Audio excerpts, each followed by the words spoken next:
Excellent. I see we have people joining us. We are going to start shortly. Thank you for being here with us today.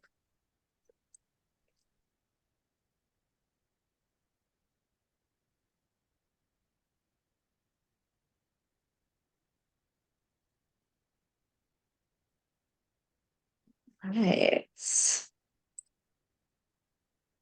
Well, I want to welcome those who are jumping in right now to today's Environment and Energy Leader webinar sponsored by Montrose Environmental in collaboration with Enthalpy Analytical and Sensible EDP. Before we dive into today's content, I do want to go over a few reminders with everybody joining us. My name is Jessica Hunt, and I'm one of the co-presidents for E&E Leader. We will have time today for questions from attendees, so please submit them using the Q&A button at the bottom of your screen. If we do not get a chance to answer your specific question, the team will be sending up a follow-up Q&A post-live event.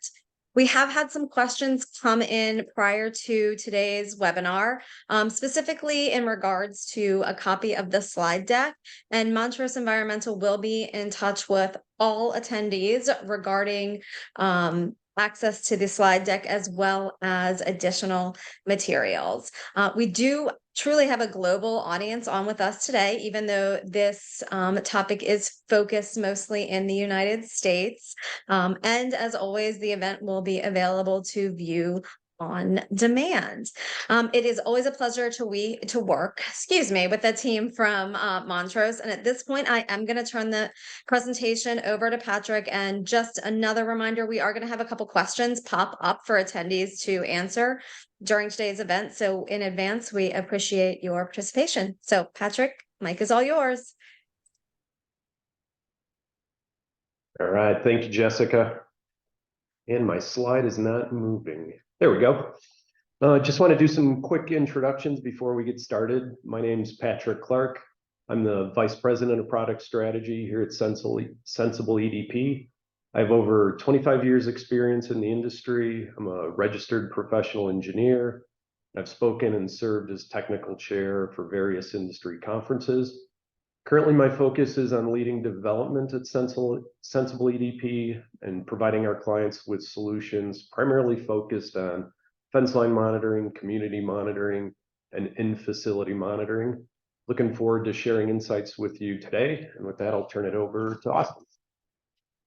Thanks, Pat. Hey, everyone. I'm Austin Heitman, Director of Operations for Sensible EDP. My team's involved in the management of air monitoring programs, technology development, and specialty continuous emission monitoring systems. And I specialize in working with clients to determine the most cost-effective strategy to meet their air monitoring program objectives. And I'm excited to share insights into how our ongoing operations and cutting-edge technology can help meet the updated HON MACT regulations. So with that, I'll kick it over to Clint. Thanks, Austin. Good morning, everyone. I'm Clint Thrasher. I'm the lab director at Enthalpy Analytical's Deer Park, Texas laboratory.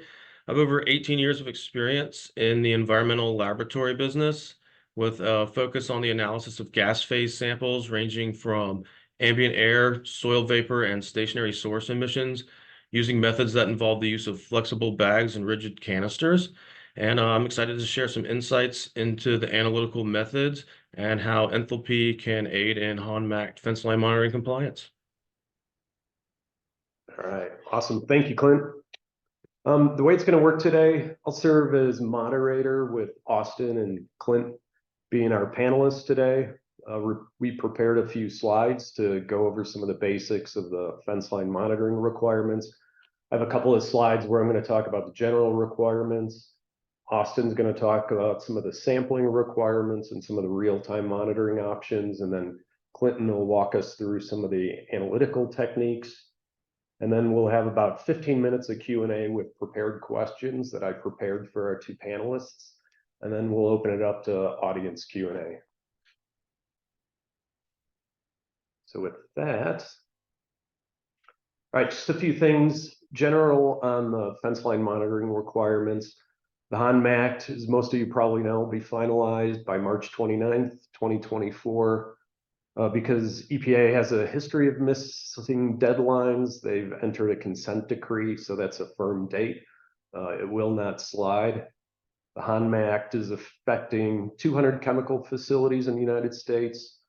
Primarily, these facilities are located in the Gulf Coast, Midwest, East. There's a handful of facilities out West, but not very many. Kind of what it's going to look like if you have to comply with these regulations, your new realities, you're going to have to conduct ongoing fence line monitoring. And as you're going to learn, that's going to be impactful on your operations. You're going to have increased costs associated with the sampling and analysis, but not only those costs, but the costs of your personnel to manage these programs, not only getting contractors on site, but submitting reports to EPA, managing the entire programs.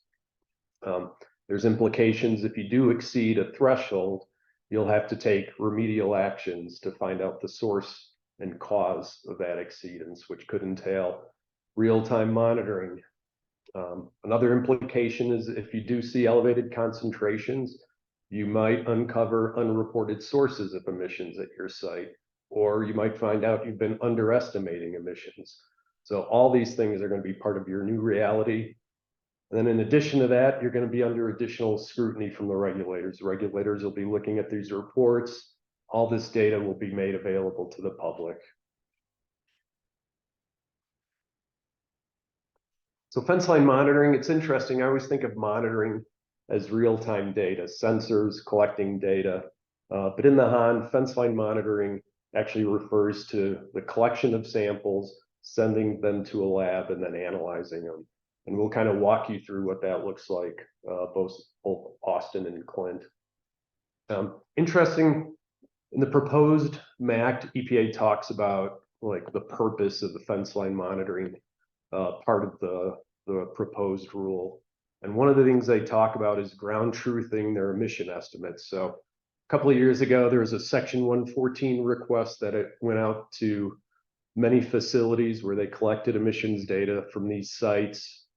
EPA went through their models, proposed reductions, and then modeled what type of concentrations they'd see the facility's fence line, and then also in the surrounding communities. So part of the purpose of this fence line monitoring programs will be to really see if those models are correct and the reductions that they're proposing are actually what's occurring in the communities. The other purpose they state is by being able to do fence line monitoring. Obviously, if you do see exceedances, facilities will be able to implement mitigation strategies to reduce emissions.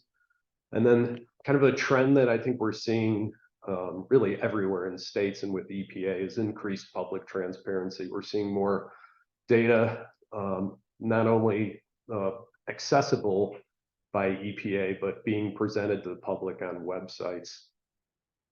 So those are kind of the purposes. Proposed deadline to start the fence line monitoring is a year from March 31st, 2024, so March 2025. One note, and we'll kind of walk through a little bit of this. A lot of these facilities have neighboring facilities that could be emitting these same pollutants. So you're able to address that by writing a site-specific monitoring plan. So these are the 6 target compounds for fence line monitoring program. Any facility that uses, produces, stores, or emits any of these compounds would be required to do fence line monitoring. We have the action levels for these compounds. The action level is really the amount over background, and Austin will walk you through exactly what that means. And then the 2 test methods that you'll be using are 325A and B, and then EPA method 327. And so before I turn it over to Austin to talk about the sampling methods, Jessica, could you throw up the first poll? All right, we have a number of poll questions just to get a feel for kind of who's out there and your experience with this. So this first one is about really asking if you've had to conduct fence line monitoring in the past. So if you can answer that, and then we'll circle back to it and see what kind of experience our audience has today. And so with that, I'm going to turn it over to Austin. All right, thanks, Pat. So I'm going to talk about how we're actually going to go about collecting the data for all these 6 compounds. I'm going to start with a method that some attendees might already be familiar with, which is the passive sorbent tube method 325. So if your facility falls under the requirements for benzene, 1,3-butadiene, chloroprene, or ethylene dichloride, this method is going to be applicable to you. So the passive sorbent tube is the little stainless steel tube that you see in the bottom right of the slide. So this tube is packed with sorbent material, and it's deployed exactly as you see it in the photo. So one end is sealed with a gold cap, and the other end has a diffusive cap on it that allows for the uptake of the compounds. So the tubes are then placed in a coffee cup sized container, which you can see in the upper right photo, which is simply attached to some sort of existing infrastructure, like the fence post in this photo. And then the passive tubes are left in place for about 14 days. And each passive tube is swapped at the end of that sampling period with a fresh set of tubes. And then for quality control measures, we collect additional duplicate and field blank samples during each sampling period. The method outlines a few different options for how the sampling locations can be distributed along the fence line and how many sampling locations are going to be required. And that's going to be based on either the area of the facility, so the footprint of the facility, or the perimeter length of the facility. And then if you have sources of the compounds of interest that are near the perimeter of the facility, that's also going to impact the number of locations that you have to monitor at. So the figure here is just based on a pretty basic rectangular facility shape with a mid-sized footprint, which requires additional monitoring locations because there's potential sources sitting within a particular distance of the facility perimeter. So Montrose has helped develop sampling location plans for regulatory approval with method 325 for dozens of facilities. We deploy north of 5,000 tubes every year.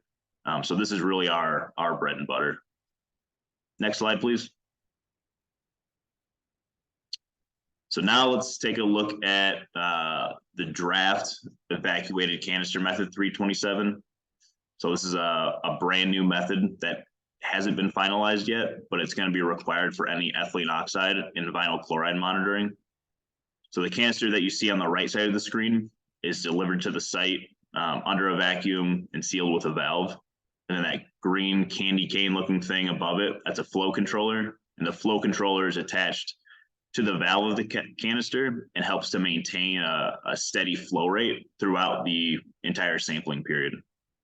So, and these canisters get mounted similarly to the passive tubes. So at about breathing height off the ground, secured to existing infrastructure, sometimes just like a simple tripod, there isn't infrastructure available. And then the rule prescribes that the cans we'll collect a 24-hour sample every 5 days. And during each of these sampling periods, we're going to collect an additional duplicate, field blank, and field spike sample that will just be collected as part of the quality assurance program. And then the sampling locations are distributed based on the perimeter length of the facility. So for each 5,000 meters of perimeter, you'll have to collect 8 samples with a maximum of 24 samples. So one sampling location has to be on the perimeter that's closest to the largest source of the target compound. And then all of the remaining locations are just evenly spaced along the perimeter.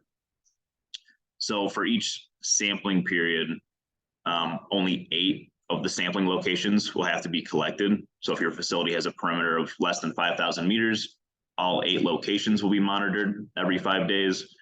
But if, for example, your facility's perimeter is between 5 and 10,000 meters, then you'll be required to have 16 locations, but each sampling period will alternate between sampling at the blue or the green locations based on the map that's on screen. And then there's a few additional requirements to the method compared to existing canister methods. So the first being all of the samples have to start within 60 minutes of each other. So Montrose is planning on handling this by using timers that can initiate the opening of the cans at the same time. There's also going to be additional in-field checks that are going to require additional time and equipment in the field. And then last, there's additional QA samples that we have to collect. So field blanks, the duplicates, the field spikes that I had mentioned. So there's going to be some additional field work and costs associated with this method compared to canister sampling that you might have done in the past. So from a field perspective, that's method 27 in a nutshell. So after we collect these sorbent tubes and canisters, we ship them to Clint's team at Enthalpy for analysis. So Clint, I'll hand it over to you. All right, thanks, Austin. So now I'm just going to talk for a little while about the laboratory methods that are required by the HON MACT Fenceline program. First, I'll talk about method 325B. This method has been well established for use with benzene in the refinery sector. I believe it's been enforced since 2018. As Austin mentioned, the method uses solid adsorbent tubes with passive sampling. The HON MACT has expanded the target compound list to include 1,3-butadiene, chloroprene, and ethylene dichloride. Samples have a 30-day holding time, and they're analyzed by thermal desorption, GCMS. You can see a picture of one of these units here to the right. The thermal desorption unit basically heats the sample tube rapidly, which volatilizes the target compounds, after which they're transferred to the GCMS for quantitation. The detection limit for benzene in this method is about 0.1 ppb for a 14-day sampling period. Detection limits for the additional compounds are in a similar range, but they depend on some additional factors such as compound uptake rate, molecular weight, and mass spectrometer sensitivity. Carbopac X is the adsorbent material that's been used for benzene monitoring. And we found that ethylene or 1,2-dichloroethane has some issues with performance on this media and consistent recoveries from the media. So we've investigated some alternative adsorbent materials, and we found a material that we think is going to work for ethylene dichloride or 1,2-dichloroethane and the additional compounds. So we think we'll be able to get everything with a single tube. And Enthalpy worked on development of this method with EPA and did lots of pilot studies prior to its implementation in the refinery sector. So we have over 8 years of experience, and we've probably run close to 250,000 samples with this method. So we feel pretty good about our ability to assist with that. Can I get the next slide, please? So now I kind of want to talk about the elephant in the room with regards to the HON MACT Fenceline monitoring, and that's draft method 327. This method targets ethylene oxide and vinyl chloride.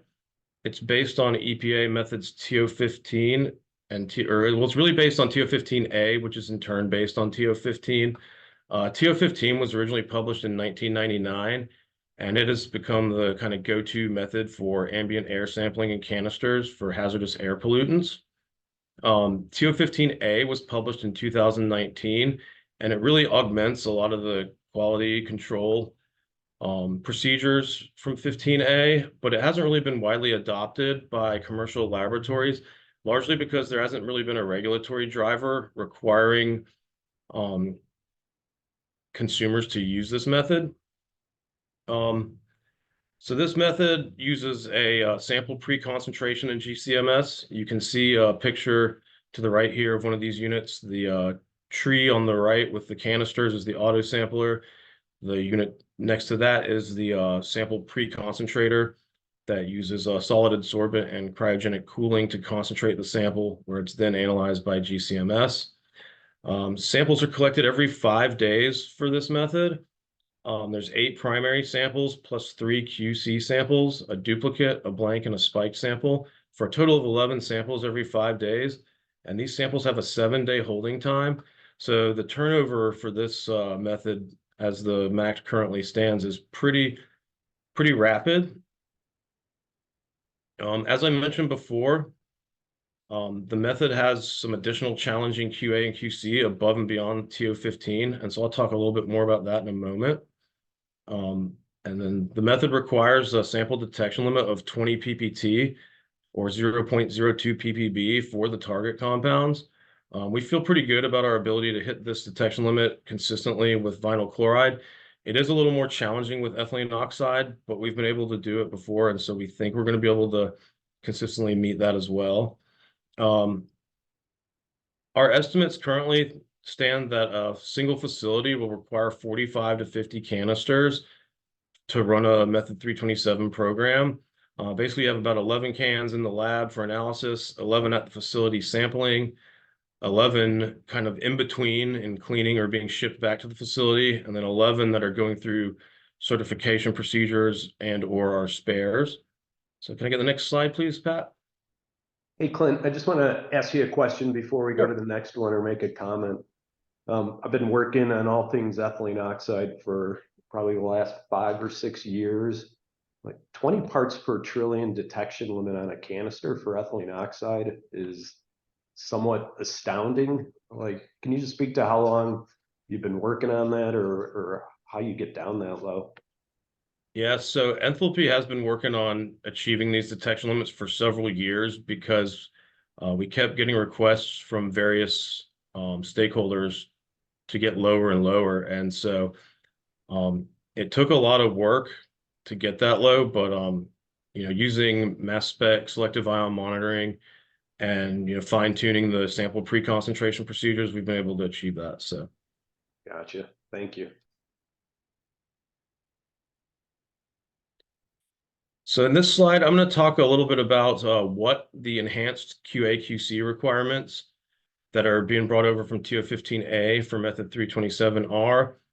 I'm going to talk about why these requirements are being put in place, and then I'm going to talk about how this is going to impact the end user facilities. So what these requirements are is, first of all, as I mentioned before, a 7-day holding time for samples, which is much shorter than the customary 30-day holding time for TO15 or TO15A. Canister cleaning and certification. This is what we have to do after we've analyzed the samples. We have to clean and certify them for subsequent use. And so for TO15, it's pretty customary to, you clean a batch of 20 cans, you analyze one of them, it says it's clean, that whole batch is clean. Well, for 327, we have to do individual certifications. So basically, we analyze your sample, that's done. Then we have to clean it and analyze it again to make sure it's clean. And then on top of that, for the sampling equipment, which is the canisters and the flow controllers, there are certification performance requirements. Basically, there's a blank certification and then a challenge standard certification. And so the blank certification, the canister is filled with 0 air. It's allowed to sit for 7 days, and then it has to be analyzed again to show that it's still blank. And then the challenge standard certification is similar in that a known concentration of the target compounds is added to a canister. It sits for 7 days, then it's analyzed again, and it has to show a certain level of recovery. So basically, you've got a 2-week period just to get a canister certified for use. And then there's similar blank and challenge standard certification requirements for the flow controllers. They're only for a 24-hour duration, so they're not quite as time-consuming, but still pretty onerous. And then these performance certifications have to be performed every 6 months to show that the canisters are still meeting the specifications of these requirements. And so the next question is, why are all these QA/QC requirements in here? And EPA has said it's really to ensure consistent, repeatable data quality. I think after they got the data back from the 114 ICR study, they found some real inconsistencies in some of the data. And so they've put these in place as kind of guardrails to ensure high quality data. And so then the last thing I wanted to talk about is, how is this going to impact the end user facilities? And really, all these checks and quality control measures are going to take a lot of time and manpower and instrumentation and equipment.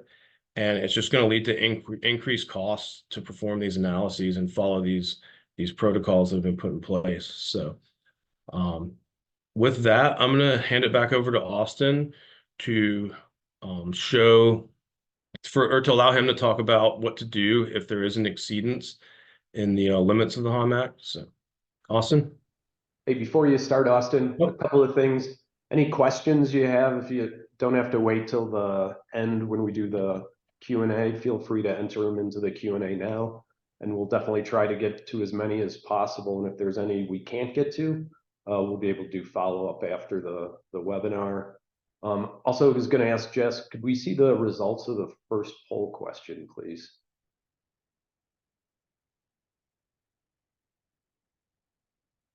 All right, roughly split 50-50 on conducting fence line monitoring. Honestly, that surprises me. I thought it would be a smaller percentage that have been doing fence line monitoring. So that's interesting. And also, Jess, can you put up the second poll question? So this question is concerning just what you think the yearly cost for conducting a fence line monitoring program would be, assuming you have to do both method 327, 325B. So if you could answer that, and then in a little while, we have a slide where we'll talk about some of the costs. So with that, I will turn it over to Austin. All right. Thanks, Pat. Thanks, Clint. All right. So now, after we've gotten our results from Enthalpy and Clint's team, how do we determine if we've exceeded an action level or not? So what we need to do is calculate what's called an annual average delta C. It's actually really easy for each sampling period. So every 14 days for the sorbent tubes and every 5 days for the canisters, we're going to subtract our highest concentration sample from our lowest concentration sample for each compound that we're monitoring for. So this is going to give us the delta C for the sampling period. And then after we've collected 1 full year of samples, so 26 rounds of tubes and 73 rounds of canisters, then we're going to average the delta C for each compound for the entire year. Oh, did we lose Pat?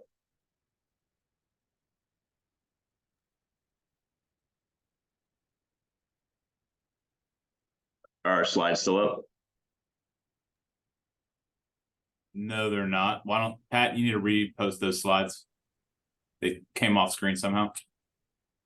You're on mute, Pat.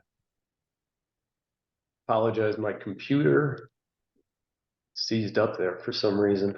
All right. Huh. Looks like it's coming back. All right, perfect. I'll just keep rolling. So once we have the delta C for each sampling period, we're going to average those over the entire year. And that's going to give us the annual average delta C, which we can then compare to the action level. And then this value is going to be updated with each round of sampling.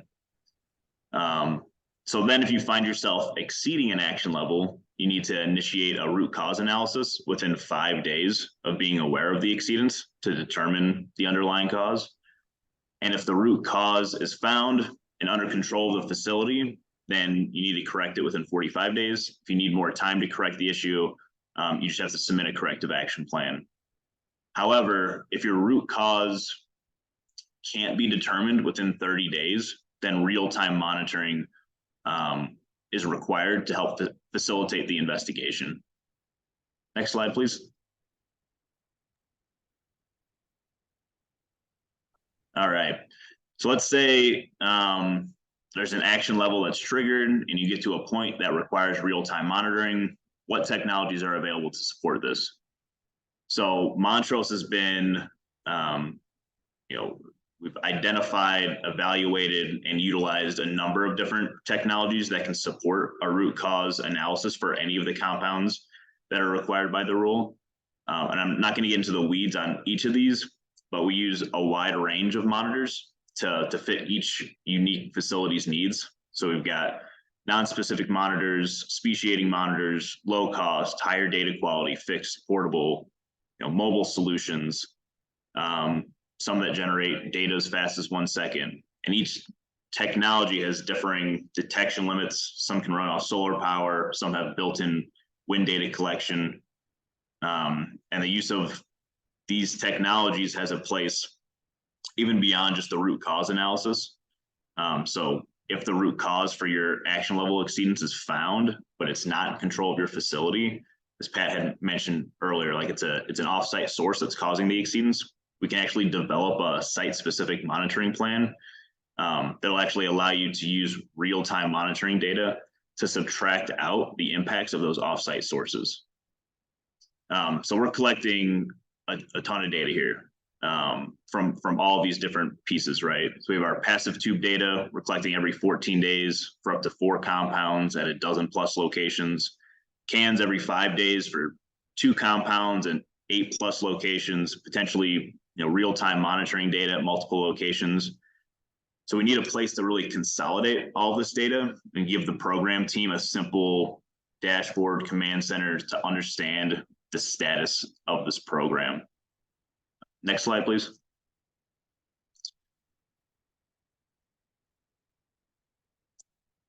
Maybe.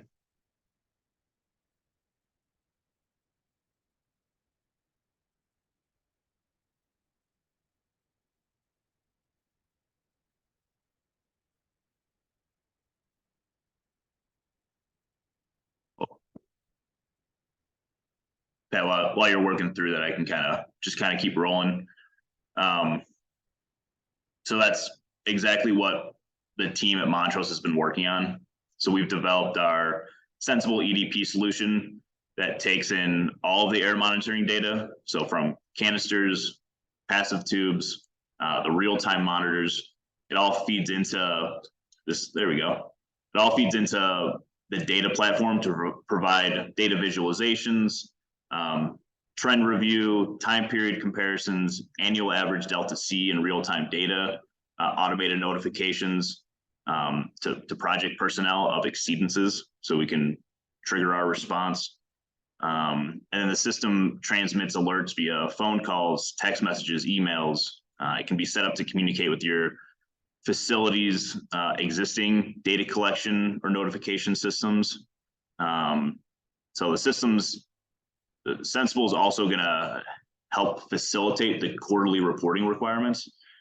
So those have to be, the reports have to be submitted within 45 days of the end of each quarter through the EPA's SEDRI system using a template that they're going to provide to us.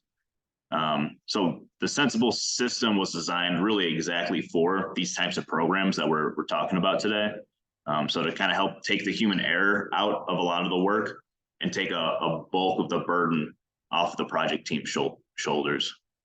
So yeah, that's all I have on Sensible. So with that, I'll kick it back over to you, Pat. All right, hopefully my computer will hang in there for a little bit longer. Starting to get worried. Jess, if you could show the results of the last poll, please. All right, so we're inquiring as to what the audience thinks would be the yearly cost of this type of program. Number one answer is $250,000 to $500,000. And we have one more slide, and Clinton's going to walk us through what he feels the estimated costs are. So I'll turn it over to you, Clinton.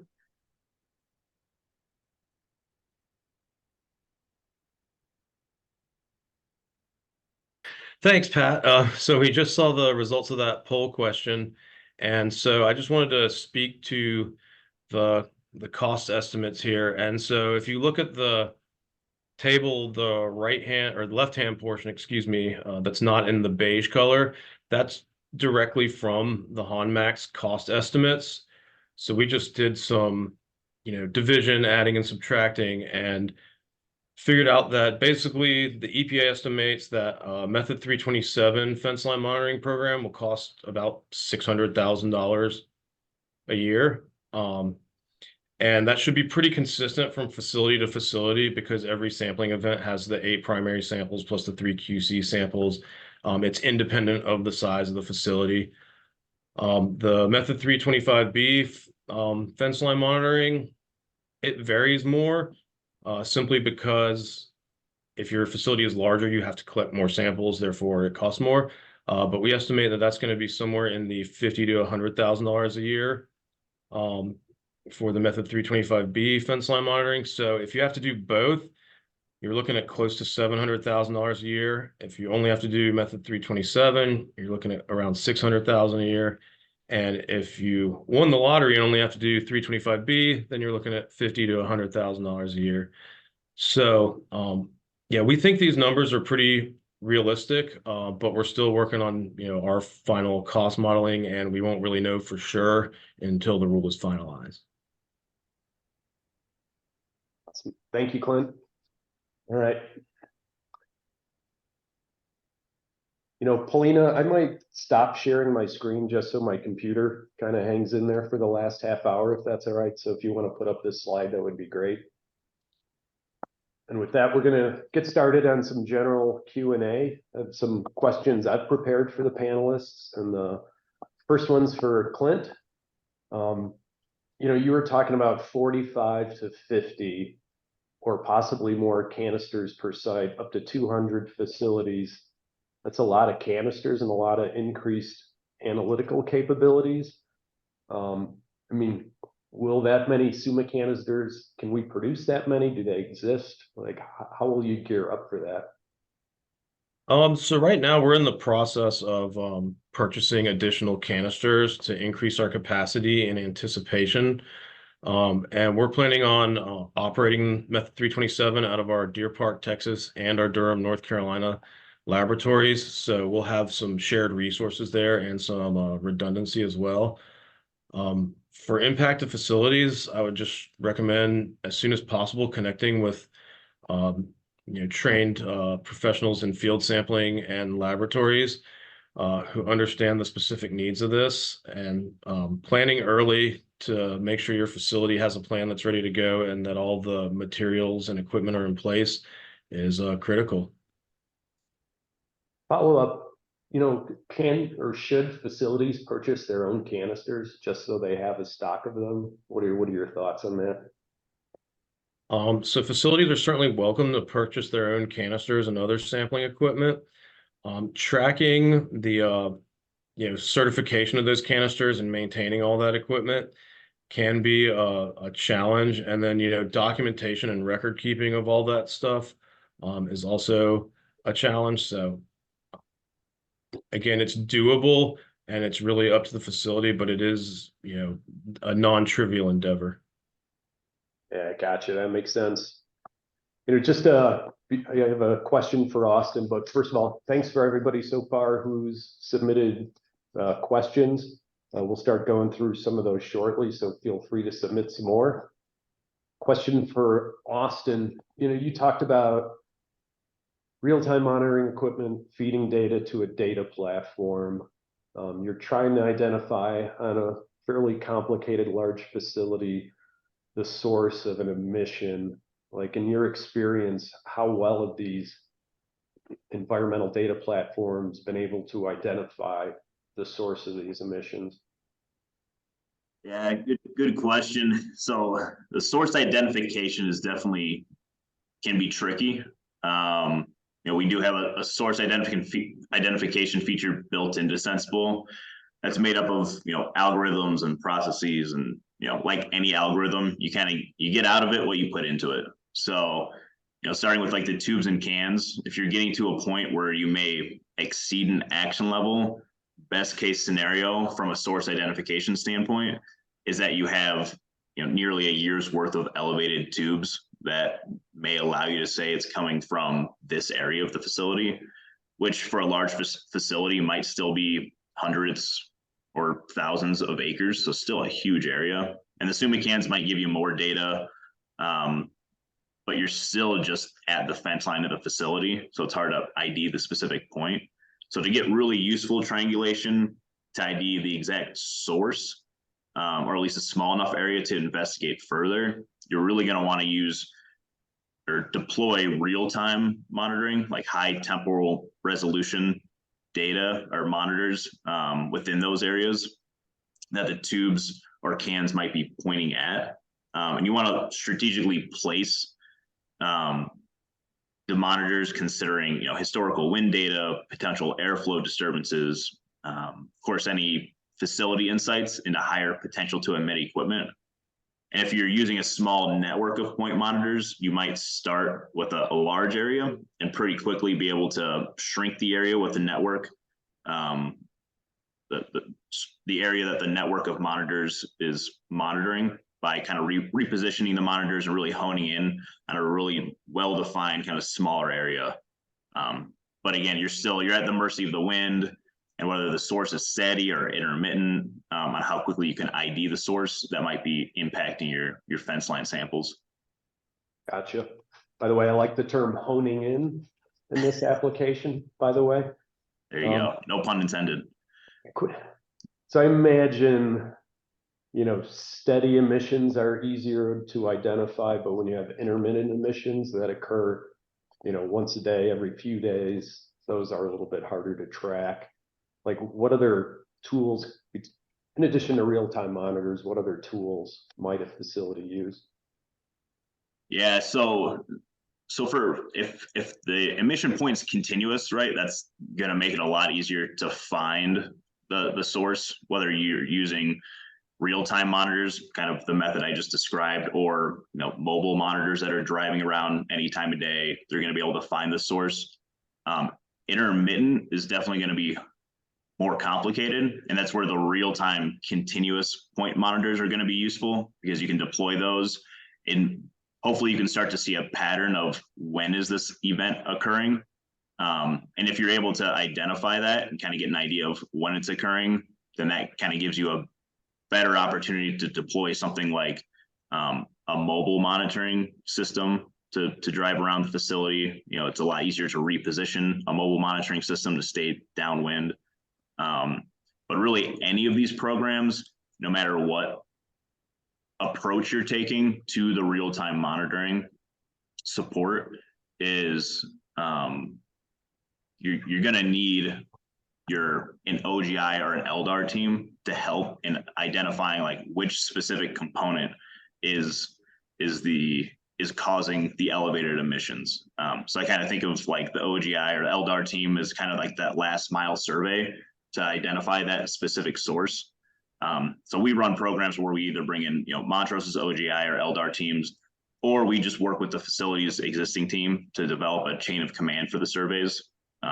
So there's absolutely other tools that can be used in supporting to identify the specific sources. Gotcha, that makes sense.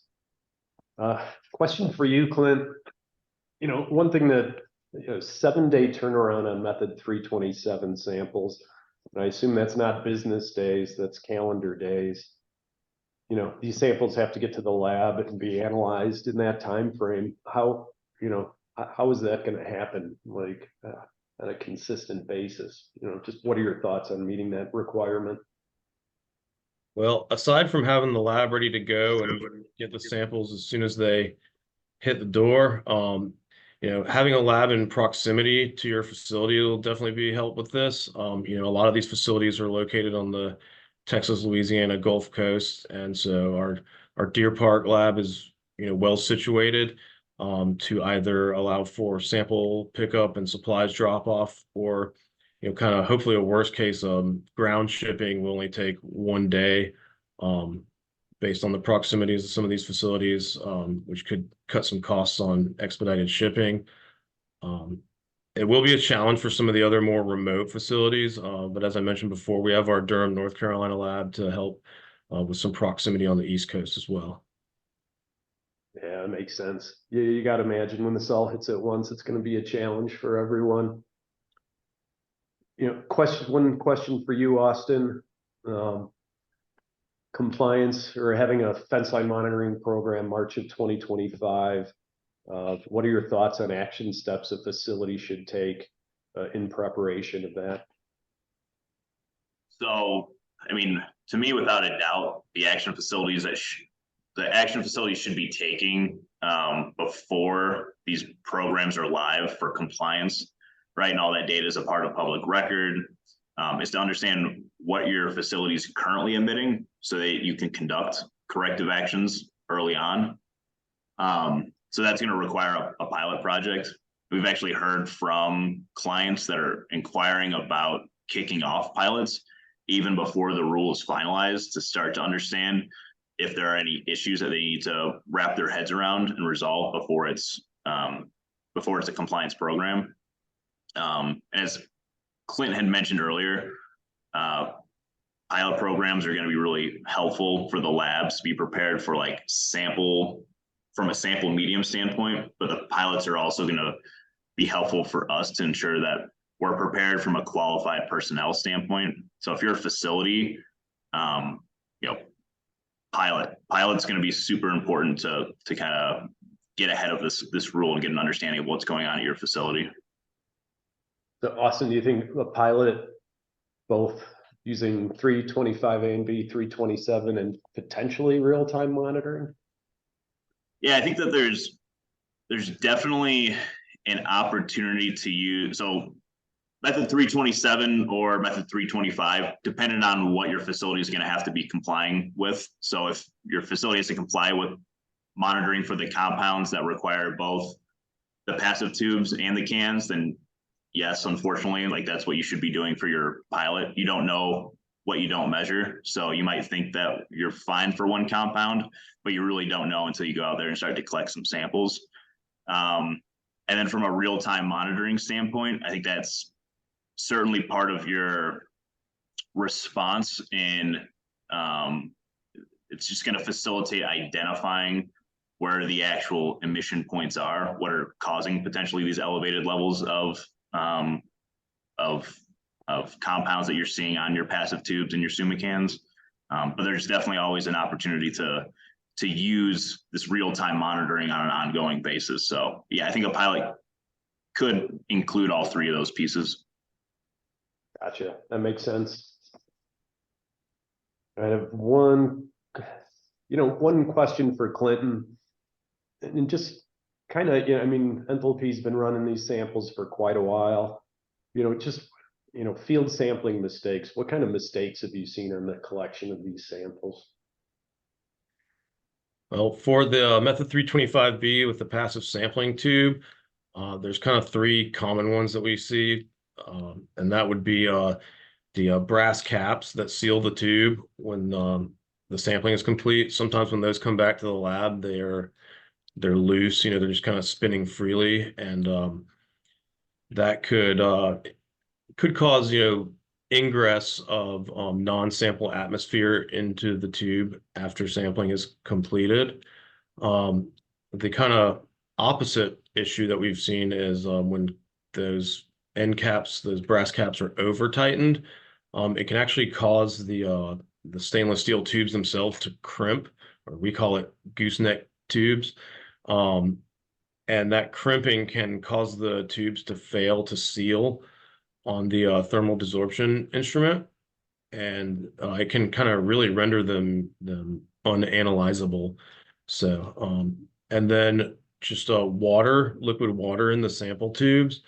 Sometimes it's raining when the tubes are deployed or collected, and so that can have an impact on data quality, and it can require some remedial action to mitigate that water in the tubes. With the canisters,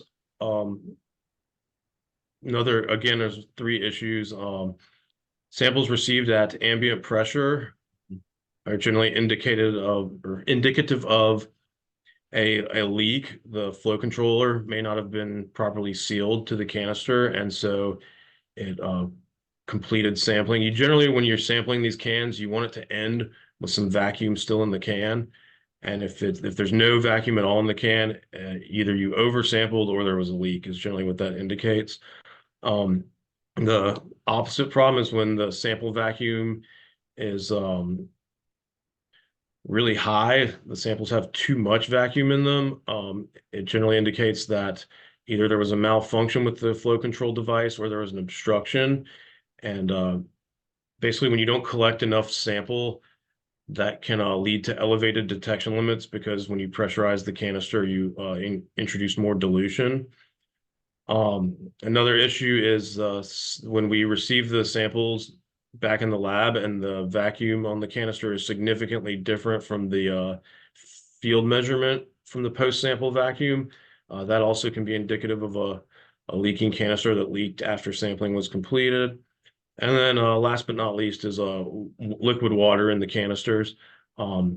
Sometimes if care isn't taken to shield the flow controllers from weather, some water can get sucked up into the flow controllers and the canisters, and that is problematic.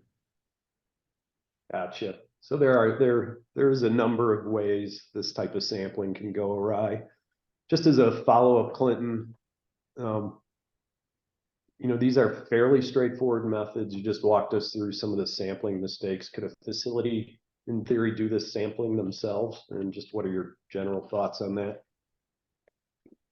Again, like with facilities, purchasing their own canisters and equipment, facilities are certainly welcome to conduct their own sampling, and some do.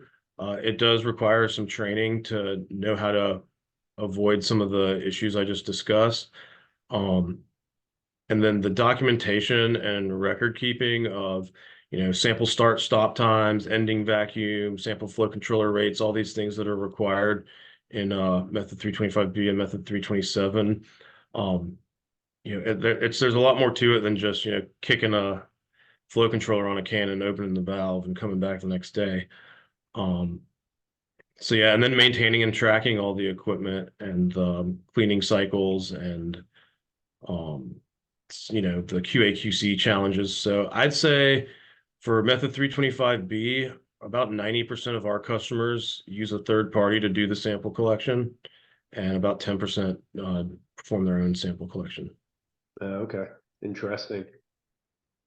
All right, so I'm going to take a few questions now from the audience, and the panelists have not been prepared for these, so this is more fun. First one for Austin. What are the detection limits for ethylene oxide for the listed analyzers that you discussed? And actually, if you want to throw in a couple that weren't on there, I don't think you had the optically enhanced FTIR, but maybe if you could walk us through detection limits and some of the ethylene oxide options.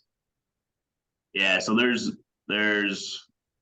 if we're talking ethylene oxide specifically, there's a few different options that are available for real-time monitoring that have detection limits that are below the action threshold.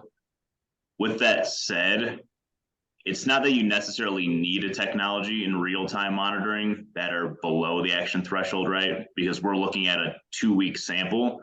So likely that sample was not getting hit with the emission source during that entire 2 weeks, right? The winds were shifting. Sometimes it was getting hit, sometimes it wasn't. So typically, and then once we are in the facility and actually doing the real-time monitoring closer to the source, the concentrations that we're going to be measuring are going to be a lot higher than what we're seeing at the fence line. So some of the technologies that we offer that I know off the top of my head for detection limits are PTR mobile monitoring van. So that has sub ppb.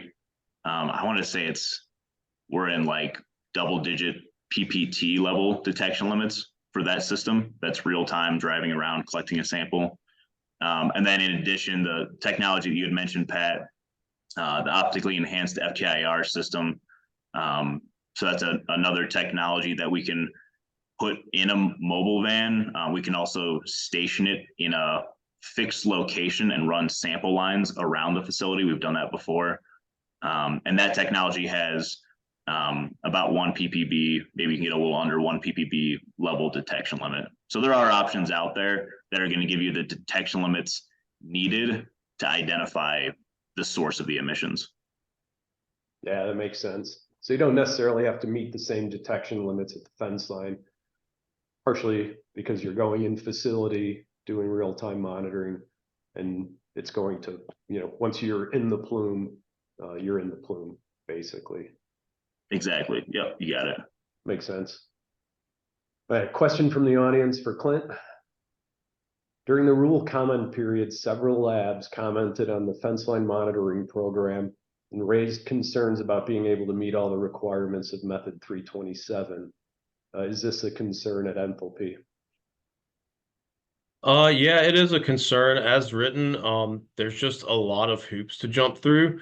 We're kind of still waiting for the final method to be promulgated in March before we start taking a ton of action on those requirements. But once we have that rule, the requirements are what they are, and we're gonna have to do what we have to do to meet them. So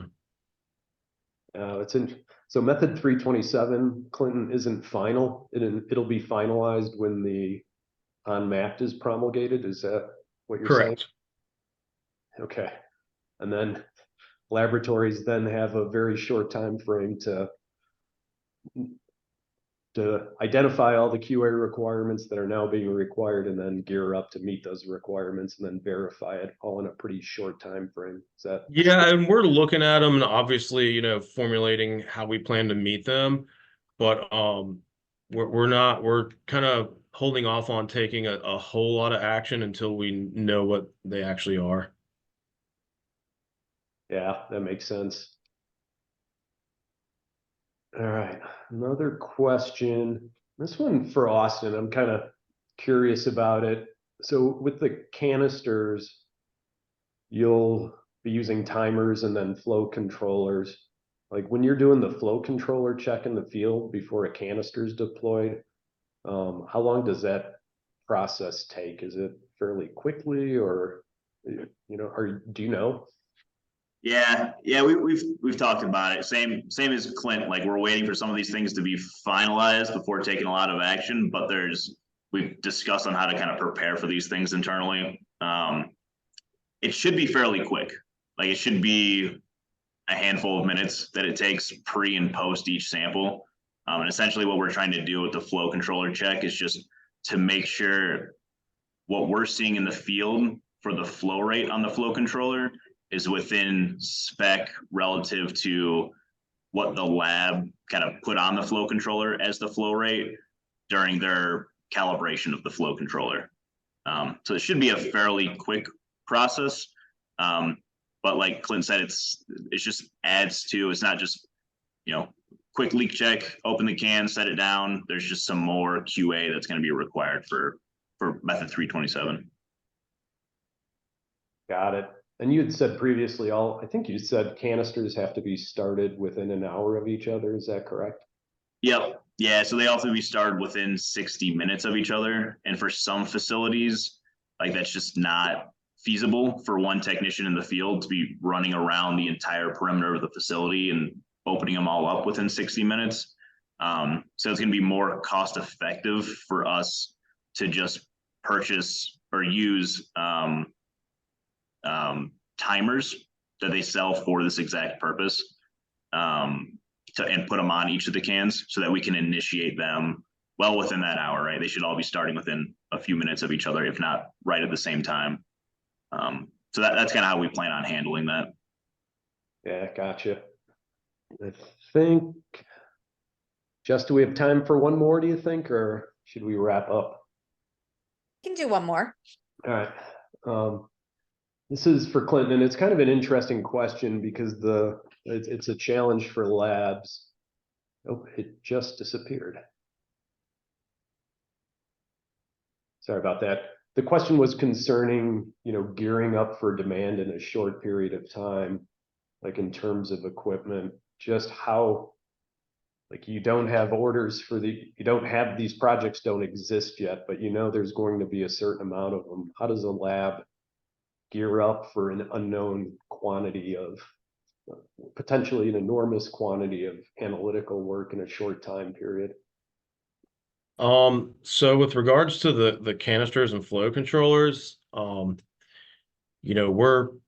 gonna purchase our own a certain amount based on the volume of work that we think we're gonna get, and then it's gonna be kind of gauging interest from industry and conversations we have, and if we feel good about that it's going to be more work than we initially anticipated, then we'll start gearing up beyond that. But it does kind of have to be gradual. I mean, these canisters are, call it $500 a piece times 50 cans per facility. You can do the math there. So it's good sized chunks of money. So yeah, I mean, we're just really hoping to start conversations with facilities and get these plans in place so that we can start doing that. And I think the labs are kind of in the same boat as everybody else, where we already feel like we're behind and the rule isn't even final. And it's going to be a kind of a fire drill to make it all happen in time. So Yeah. yeah. I think that's something we're just seeing in general with EPA. The timelines to implement programs and comply seem to be getting shorter and shorter with some of these rules, which just makes it a challenge for everyone. All right, we've hit the top of the hour. Before I turn it over to Jess, personally just want to thank Austin and Clinton for participating, for everybody in the audience, for staying with us for the hour. Appreciate all the questions. And with that, I'll turn it back over to Jess. Thank you very much. It was a pleasure to listen to the webinar behind the scenes here today. And yes, I do want to reiterate what Pat said. And we received so many questions via the chat and the Q&A widget. So we appreciate the audience being actively involved in today's event. This event will be available on demand within the next couple of hours, as well as a survey will be sent out from Zoom. So please fill it out. We welcome any and all feedback, and we look forward to jumping on with you guys again. I think we could have done an hour or two of just questions on this on this topic, and I'm sure it's not the last time we're going to be talking about it with your team. So with that, I'm going to conclude today's webinar, and I hope everyone has a wonderful rest of the day.